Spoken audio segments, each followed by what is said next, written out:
नमस्कार शेतकरी मित्रांनो, मी आपला शेतकरी मित्र विवेक बाबरे. शेतकरी अन्नदाता या युट्यूब चॅनलवर आपले सर्वांचे स्वागत.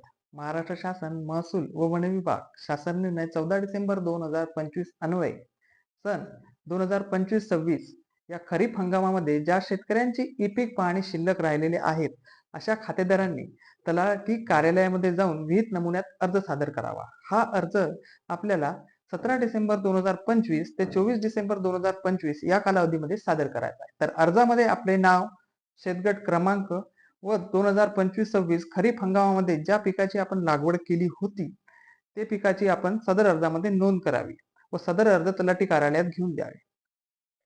त्यानंतर 25 डिसेंबर 2025 ते 7 जानेवारी या कालावधीमध्ये ग्रामस्तरीय समिती अंतर्गत आपल्या शेतगटाची पाहणी केली जाईल, मोफत चौकशी केली जाईल, वस्तुनिष्ठ पंचनामा तयार करून सदर अहवाल वरिष्ठ कार्यालयाकडे सादर केला जाईल. यामुळे आपल्या पिकाची राहिलेल्या पिकाची आपली नोंद केली जाईल.